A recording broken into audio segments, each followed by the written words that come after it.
They said I got the cheese whiz. Microphone check. This is Corey.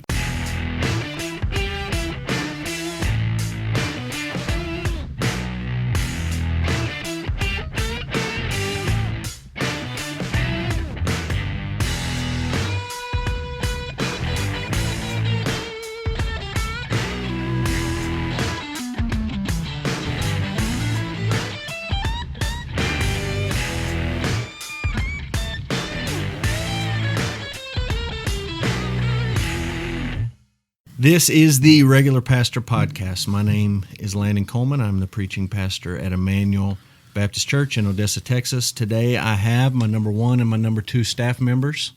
Who's number one and who's number two? I'll let him be number one so he can be the podcast wife. I'll take it. Number one and number two, Les Speer, Garrick, Seigler. We're going to talk about the Ten Commandments today, but before we do that, we're going to talk about something really important.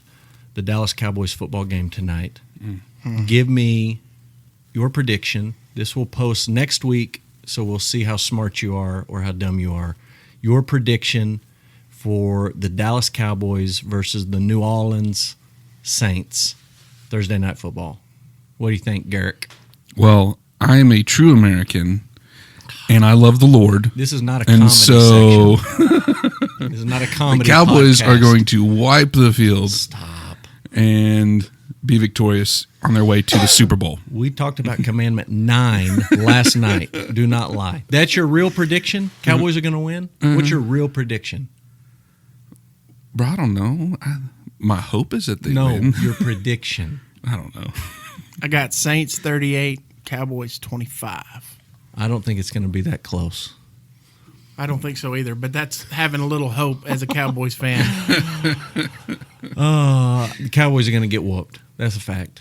I hope we're wrong. Big 12 championship game. I don't care about winner or loser. I want to know the over-under on how many downward hook'em horns we're going to see in the game. How many will we see in the game? The entire Oklahoma sideline will have the horns down, probably the entire game. Did I hear them right that it's going to be a personal foul or a 15-yard penalty every time they do it? I think that's correct. So ridiculous. It is ridiculous. All right. Don't have any fun in sports. Texas has made that their idol, and that's just it. There's a commandment about that. Speaking of the commandments, we have spent at Emmanuel the last 2-3 months on Wednesday nights talking about the Ten Commandments, teaching through the Ten Commandments. We had a introductory lesson, and then we've taken 1 week for each of the commands. Hunter has taught the youths upstairs, the young peoples, and Corey and I have traded off every other week. I had the odds, you had the evens. We're almost done. We have one more command next week, so we haven't quite wrapped it up, and then we'll have a conclusion, sort of put a bow on it lesson at the very end. I just thought we would stop, reflect. We've read multiple books. We've spent the last couple of months thinking about the commands, thinking about how to teach the commands, how to apply them to our lives. And I just thought, let's reflect on it. Let's kick it around and talk about the Decalogue, the Ten Commandments from the Old Testament. Let's start off with something you learned. Something that maybe was a new insight, an application you had never thought of, something that was sort of fresh as you studied and went through the studying process this time. Something you picked up this time you didn't know. What do you think? I think when I taught on the Sabbath and keeping it holy, and when you talk about the inside out, yes, it means resting on the Lord's day. Yes, it means taking a day where you honor God and you worship God. But it also meant working the other 6 days of the week. And one of the things that I really took away from that is that we're supposed to work hard. We're supposed to make a living. And then when it comes to that day, we're supposed to honor God with it, and we're not supposed to work on that day. So that was one thing that really stuck out to me as I taught through the Sabbath, because it's really not something, when I thought of honor the Sabbath, keep it holy, it was really just you go to church on Sunday, which for us, that's a work day. Yeah, I mean, as a pastor. As a pastor. Yeah. So how do you balance that? How do you go about that? And I learned a lot about that commandment as we walk through that. I like it, and I like the positive negative rule there of you see it clearly in that command. When you're not supposed to do one thing, you are also supposed to do something else. Correct. And that applies for murder or idols or coveting or any of the other things. If you're not supposed to covet, you are supposed to be content. Correct. And sometimes we don't think about the positive implications of each command. So that's good. Collarbone, what you think? In the earlier commands, there's a couple warnings or blessings connected to a couple of them, and something that I picked up on as we were studying and working through this is, I grew up hearing specifically with the honoring your father and mother, and you will live long in the land. That promise was connected to that one command. But the way it's written, it can really be applied to all of the commands. Correct. And I think that that's true for the other warnings and blessings that we see in those earlier commands. And I think that just kind of opens your understanding of the commands as a whole and following them and what that means. I don't remember which resource it was that we worked through, but one of them really labored that point of the promise on command 5 is put at the middle of the 10, not just for number 5, but for all of them, for both tables, table 1 and table 2. And that was the one thing that I took away this time, was also related to command 5.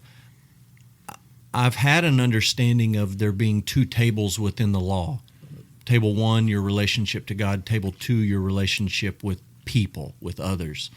And I've always heard the first 4, no other gods, no idols, don't take God's name in vain, and keep the Sabbath, that those relate to God, and that 5 through 10, the last 6, honor your father and your mother, do not murder, do not commit adultery, do not steal, do not lie, do not covet, those deal with your relationship with others. But one of the books that we worked through sort of raised the question, maybe number 5 goes on table 1.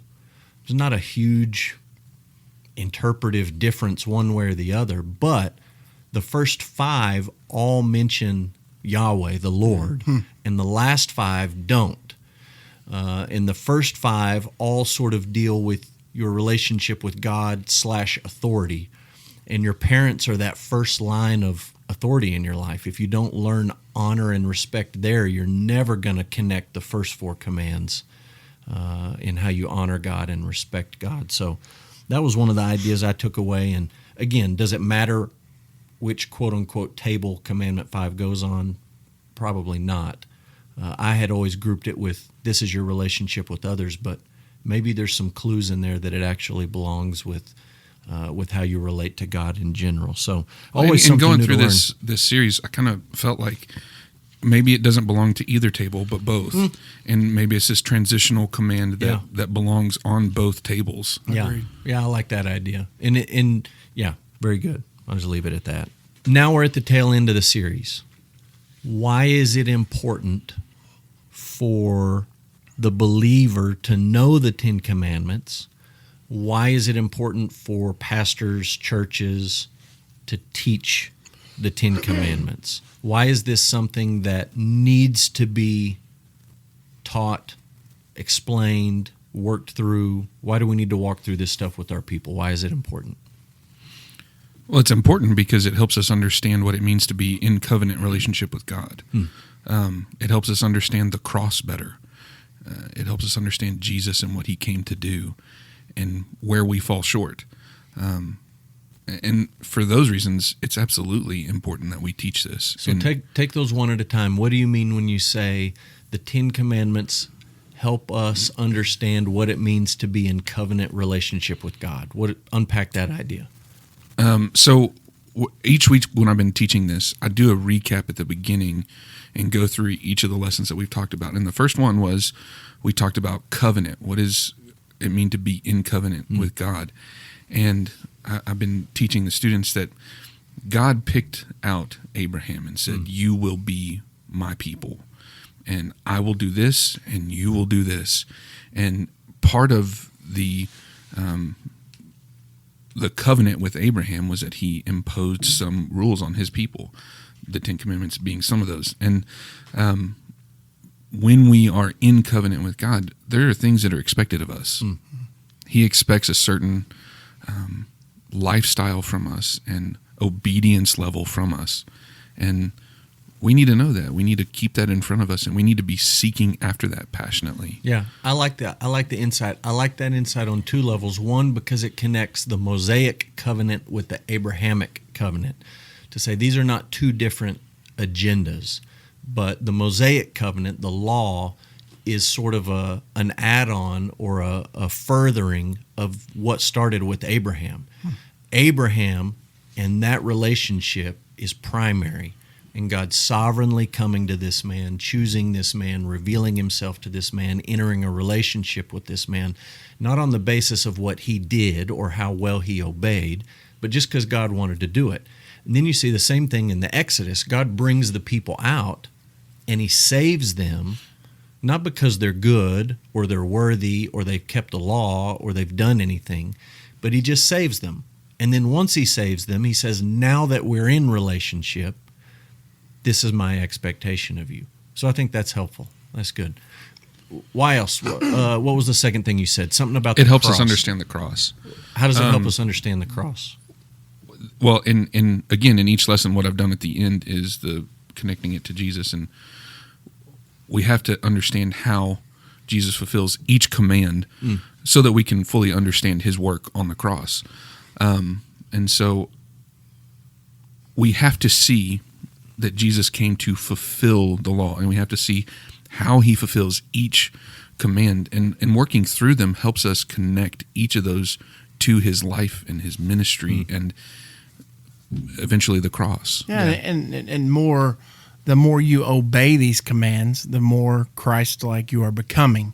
So as Jesus obeyed them fully, so we, when we obey them fully, are becoming more like Christ. And then the world can see Jesus in us, and in turn to the cross and repent, and as God does that in their life. Yeah, there's a fulfillment in Jesus keeping these commands.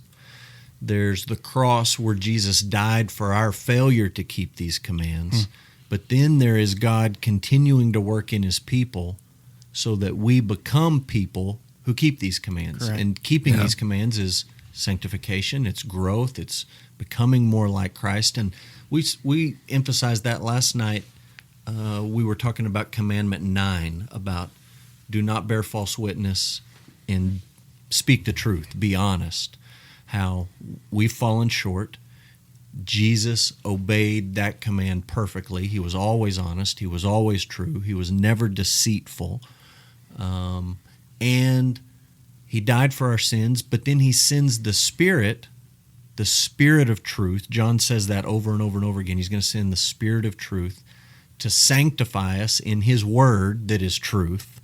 So the truth is part of our sanctification, and the truth is part of what he's making us to be, who he's making us to be. It's not just that he did it and we failed and he died to save us, but he's also working that into our lives. So I think that's good. As you study the Ten Commandments, do you think it should be expected that Christians would almost feel a level of discouragement the more they study the Ten Commandments in depth? If so, why? I don't think discouragement is a good word, because, well, unless you're really living in sin a whole lot, and then, maybe you should be discouraged by that.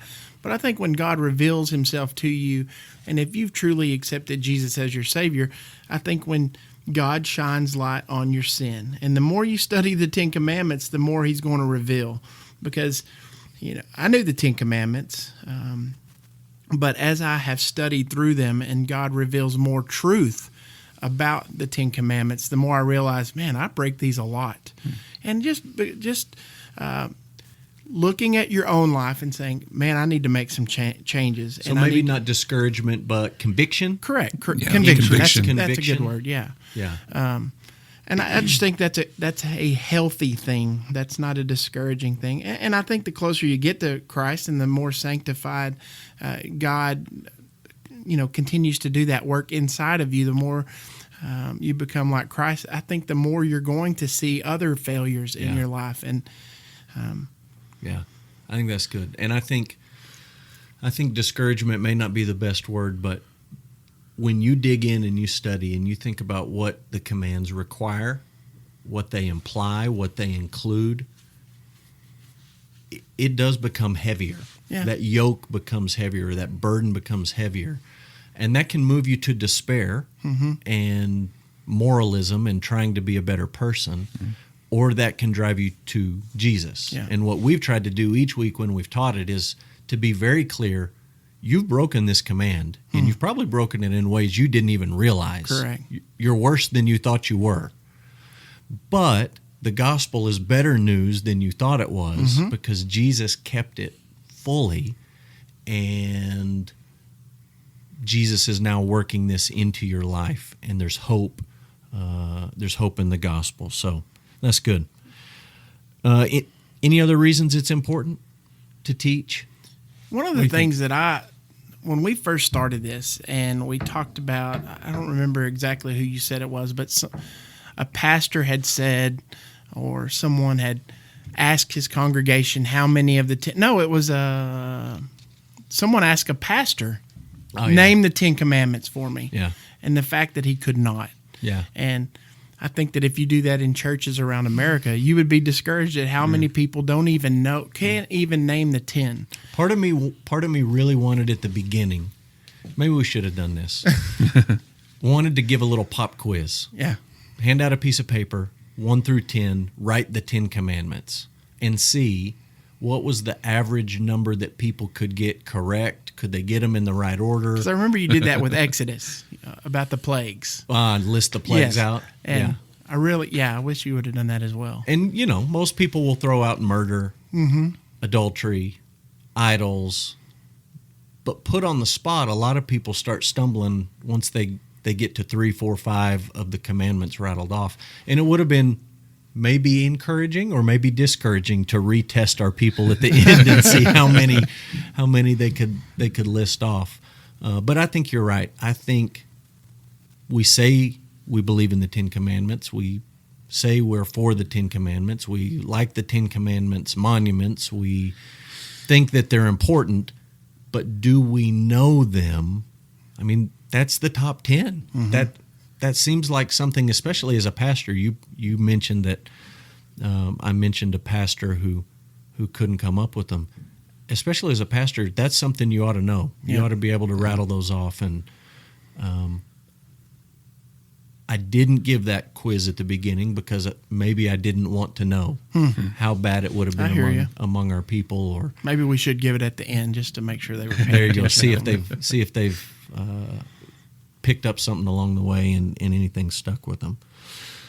As a pastor, just sort of moving out of the realm of just being a follower of Jesus and specifically into the role of pastor, as we've worked through the commands and thought about the commands, anything in particular that was convicting, challenging, or encouraging, something that really stood out to you in your role specifically as a pastor? For me, and I would assume it's the same for you guys, the one that I found the most convicting and challenging was Sabbath. Huh.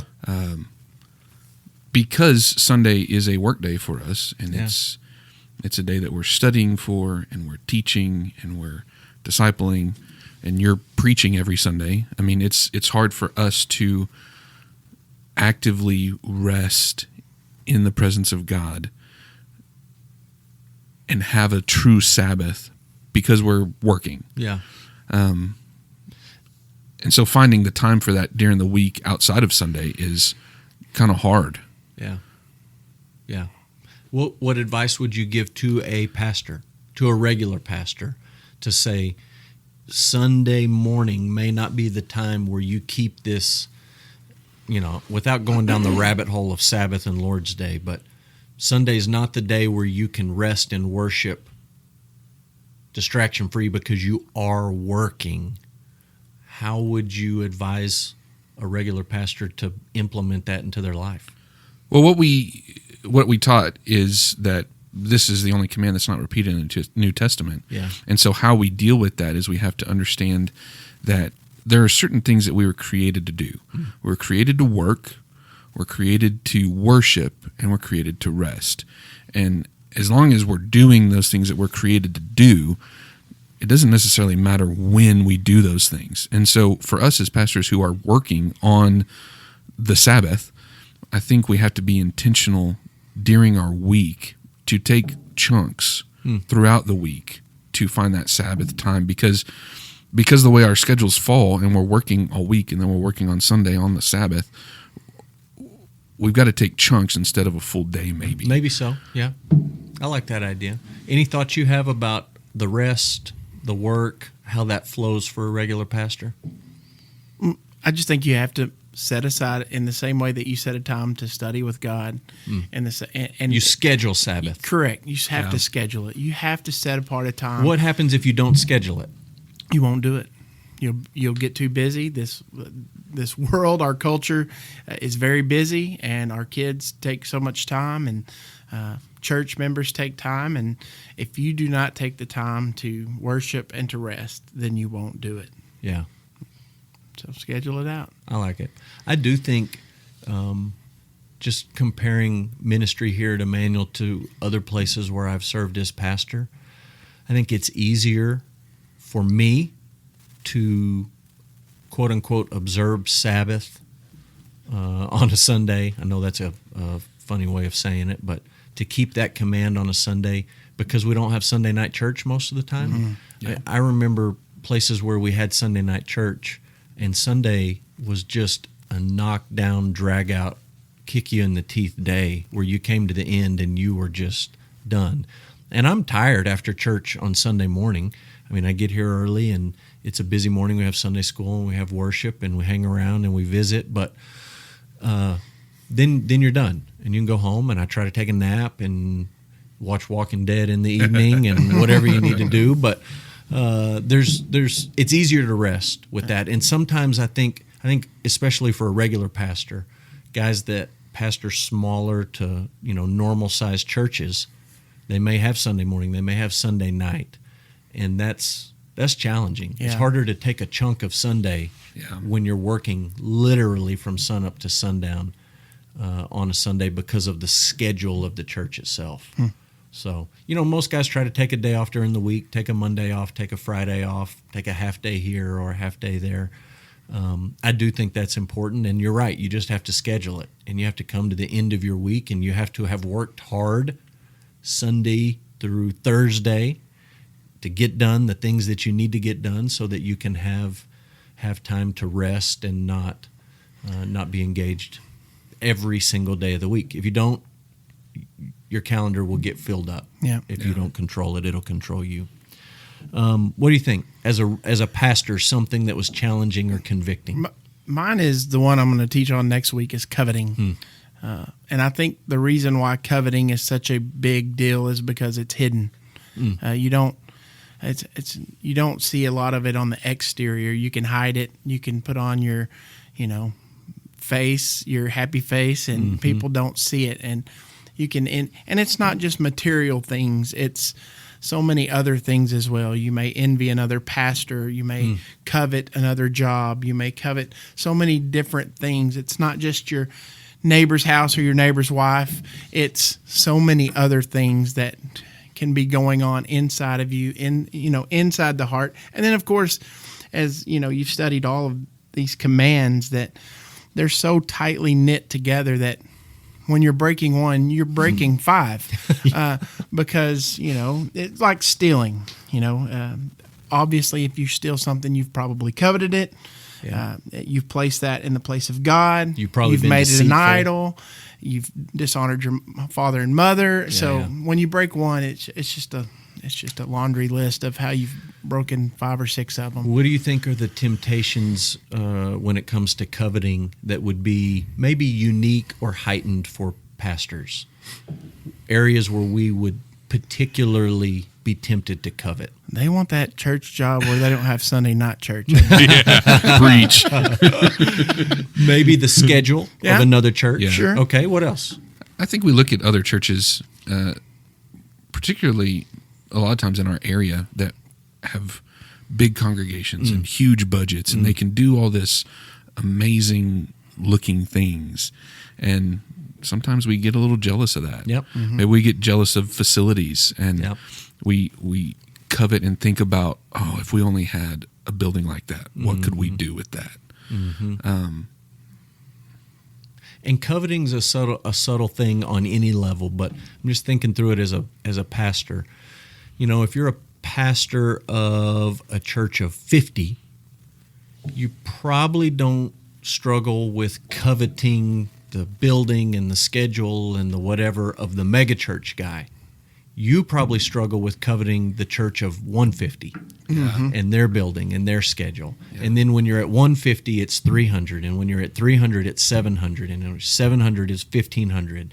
And it's not that we all want the Joel Osteen 22,000 fill the Compact Center, you know, Andy Stanley 500 satellite campuses. It's always just a little more.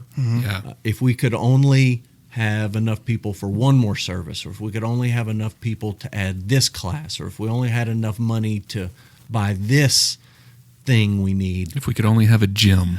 Nobody wants that here. Stop. Just $1 more. Yeah, $1 more. That sort of idea. Right. So that's good. This is just fresh on my mind, thinking about what's challenging or convicting. The way that pastors use our tongue. We taught last night, or I taught last night on Commandment 9, don't lie.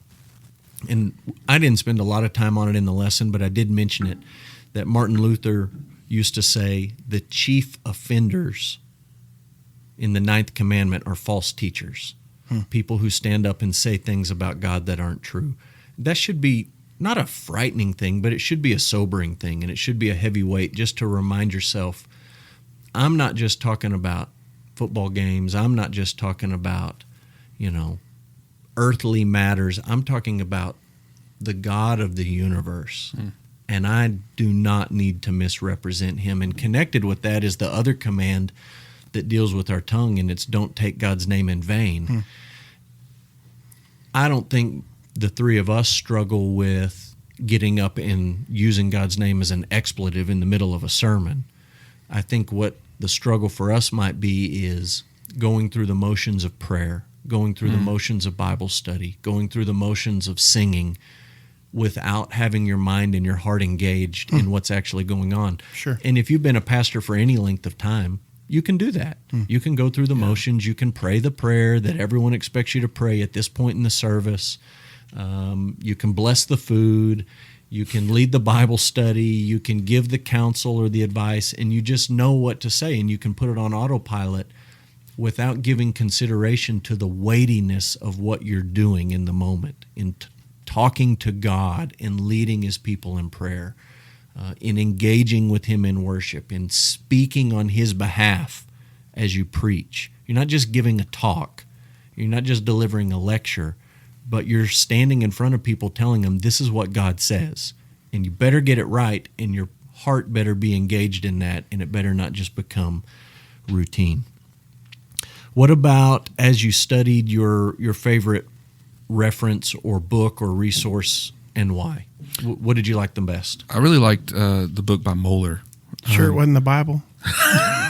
Okay, that was cool, your cool. chance to Cool, go cool. first and That pick was, the Bible. And you What did went Jesus with juke Dr. me? Moeller.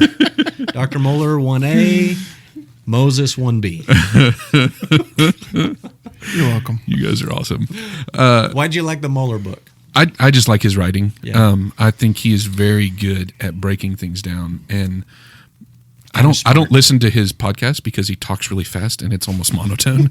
But his teaching is really good, Yeah. and I just found a lot of rich fruit in his teaching. Yeah. It was the one that I turned to first. Very cool. What'd you like? I liked Written in Stone by Riken. Yeah. I liked it because it almost seemed like a broken down sermon already. Yeah. So it really laid it out, and these are the points, and this is really good, and it was easy to follow. Now, I will say the A.W. Pink book, 10 Commandments, was really good because it got straight to the point. Yeah. And it had some really good material to quote. Yeah. And it just got straight to the point, and it's really a small read. So I like Yeah, it it's a lot. short. Yeah. The Riken book is good.